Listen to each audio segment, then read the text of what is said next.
こんにちは。第6項では、よりホログラム感を強める表現として、モザイク化、点滅、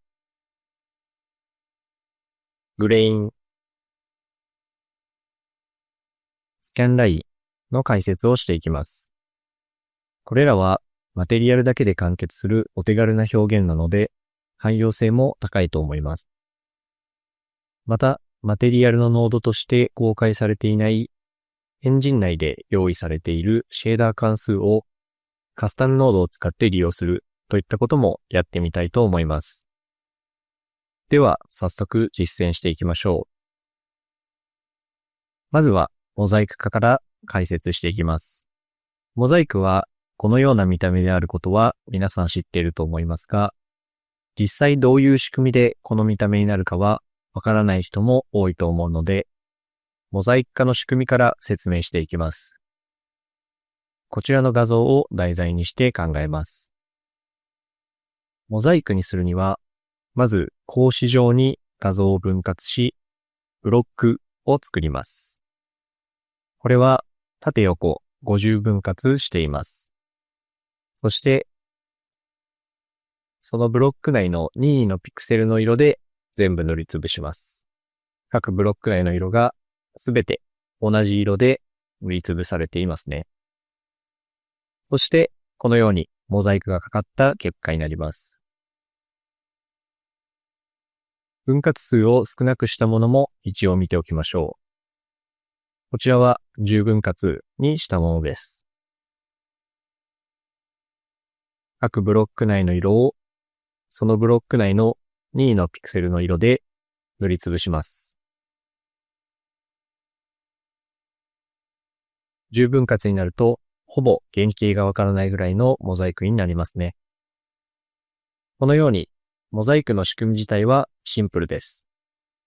画像を好きな数に分割してブロックを作り、そのブロックの色を任意のピクセルの色で塗りつぶすだけです。仕組みはわかりましたが、ではどのような処理でこれが実現できるでしょうか。それを理解するために、まずは UV でのテクスチャーのサンプリングについておさらいしましょう。例えば、このテクスチャーをこちらのスプライトに貼り付けるときには、具体的にどういう仕組みになっているでしょう。まずは、スプライトの UV が参照されます。例えば、この位置の UV は00なので、テクスチャー座標が00のこの位置のテクスチャーの色を取得します。そして、そのスプライトの位置に取得した色がこのような感じで塗られます。別の例として、例えば、この位置の UV は 0.2、0.4 なので、テクスチャー座標が 0.2、0.4 のこの位置のテクスチャーの色を取得します。そして同じように、そのスプライトの位置に取得した色が塗られます。これをスプライトが覆っているピクセルの数の分だけ繰り返し、結果的にテクスチャーの色でスプライトのすべての位置が塗られます。これがテクスチャーがスプライトに貼り付けられるときに起きていることで、UV と一致するテクスチャー座標の色をサンプリングして色が塗られていくというような仕組みです。これを踏まえてモザイクの処理について考えていきましょう。図にしやすいように3分割のモザイクで考えます。先ほど見たように、この位置の色はこのように00の位置の色が取得されます。例えばこのブロック内で他の位置についても同様にそれぞれの UV の値に応じたテクスチャーの色が取得されます。これを UV を加工することで、この左上のブロック内の位置の UV はすべて00になるようにすればどうでしょう。そうすれば、どの位置もテクスチャー座標の00の位置の色を取得してくるので、結果的にここのブロック内の色をすべて同じ色で塗りつぶすことができます。同様に、例えばこの真ん中の下のブロックについても、どの位置の UV もすべて 0.33、0.66 になるように UV の加工をすれば、このブロック内のすべての位置は、この 0.33、0.66 の位置の色を取得してくるので、この色もすべて同じ色で塗りつぶすことができます。ブロック内のすべての色を同じようにやれば、これでモザイクの完成です。では、各ブロック内の UV を今回見たようにすべて左上の UV の値になるようにするにはどうすればよいでしょうか。もともと UV は0から1までスムーズに遷移をしています。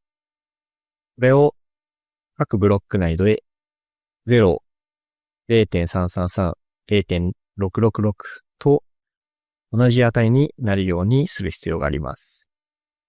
つまり、ここからここの間の U はずっと0になり、ここからここの間は 0.333。ここからここの間は全部 0.666 の U になるようにするということです。V も同様です。ここまで説明すると気づく人もいるかもしれませんが、そうです。これは第4項でやったフレームを落とす処理と全く同じことであることがわかると思います。つまり、U だけで見れば、このように0から1の線形の値を0、0.333、0.666 の値の階段状になるようにすればよいのです。まさしく、フレームを落とす処理と全く同じですね。では、その処理を UE で実践していきましょう。追い出しがてら、フレームを落とす処理の部分を再度見てみましょう。FPS のパラメータで落としたい段階の数を決め、それをタイムにかけて、フロアし、再度同じ値で割るという処理でしたね。これと同じようにモザイクの処理を組んでいきましょう。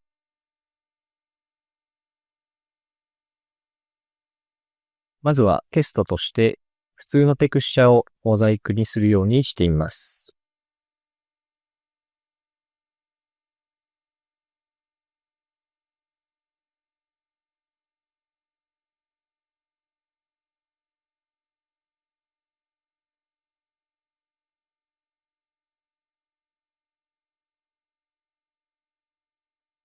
モザイクというパラメータを作り、ここで分割数を調整できるようにしましょう。フレーム落とし処理での FPS のパラメータと同じ役割です。一旦100にしておきます。そしてこちらはタイムではなく UV を階段状にするので UV をモザイクと掛け合わせます。で、フロアし、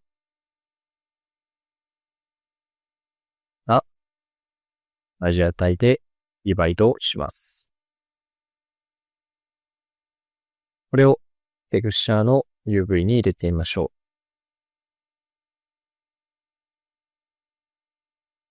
う。はい。このようにモザイクがかかりました。このパラメータでモザイクの分割数を調整できます。大きくすれば細かいブロックになり、小さくすれば大きいブロックになります。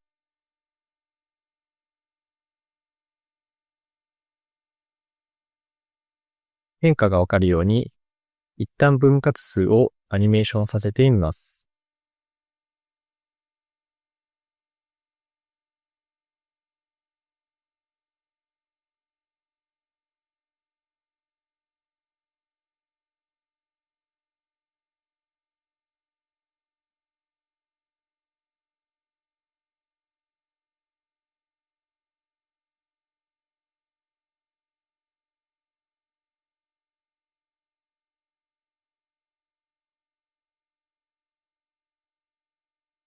100から15の分割数で繰り返すように一旦してみます。早すぎてちょっとわかりづらいので、スピードを上げます。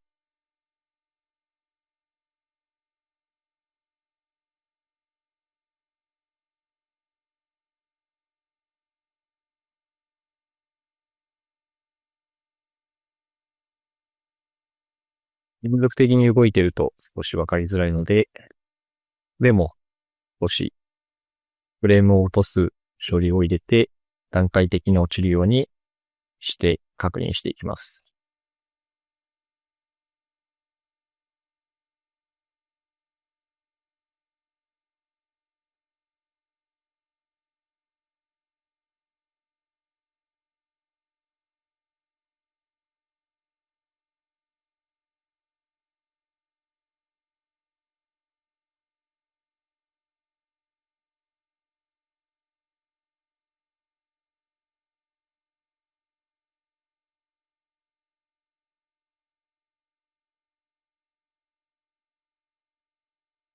少し200付近の値が再生されすぎなので、分にして15付近の値がより出るようにします。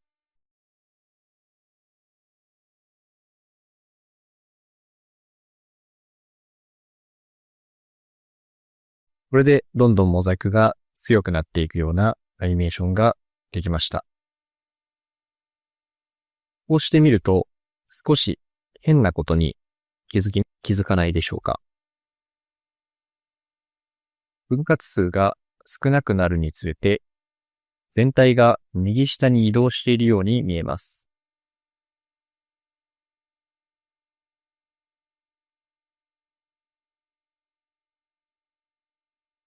これはなぜ起きてしまうのでしょうか。原因はフロアにあります。フロアは小数部分を切り捨てて整数部分のみにする機能です。つまり図を見ればわかる通り、値が必ず元の値より小さくなります。そうすると何が起きるかというと、もともと0から1まであった値が、例えば5段階にすると、0から 0.8 までの値の幅に縮んでしまいます。これは段階数が少ないほど縮む幅が大きくなるので、目立ちやすくなってきます。なので、このように分割数が小さくなるほど、UV の最大値が小さくなっていき、テクスチャーの右と下端の方からスプライトに貼られなくなっていくので、全体が右下に移動して見えるのです。これを解決するにはどうすればよいでしょうか。これはフロアの代わりにラウンドというシェーダー関数を使えば解決できます。ラウンドは日本語で言えば四捨五入です。つまり近い方の整数の値を返す機能です。例えば0から0から 0.499 は0になり、0.5 から1.4999 は1になるというような感じです。そして図を見てもらえばわかるように、ラウンドによって元の値より小さくなる部分と大きくなる部分があります。そして値の最大値も階段状になった後もちゃんと1になります。では本当にうまくいくかマテリアルで試してみましょ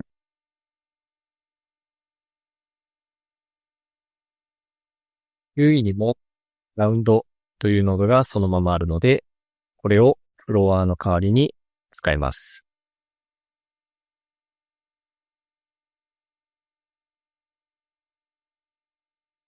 右下に動いていくことなく、モザイクが強まっていくだけになりましたね。モザイクの処理では、フロアではなく、ラウンドを使った方がいいことが多いかと思います。これでモザイクの処理の仕組みの説明は完了したので、実際にホログラムに適用してみましょう。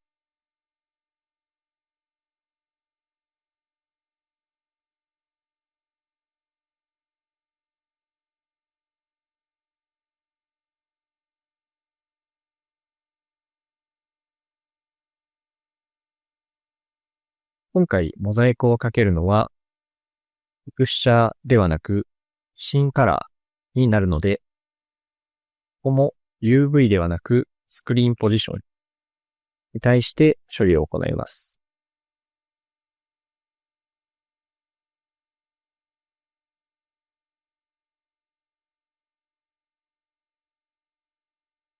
ユードリルートで UV モザイクという名前にしておきます。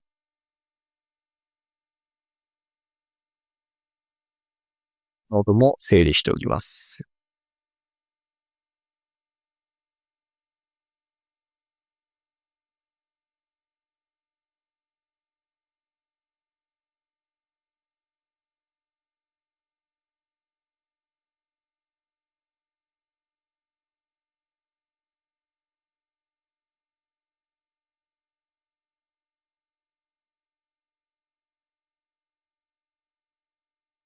次は、ブリッジテクスチャーと RGB シフトの間に入れておきましょう。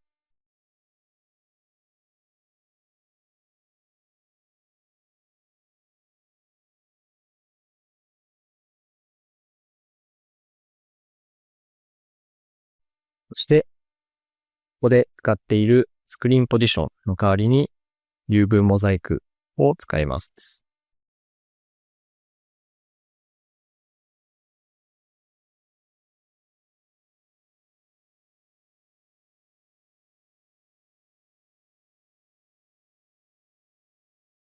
はい。このようにモザイクがちゃんとかかっていますね。ただちょっとかかりすぎなので、パラメータを調整していきましょう。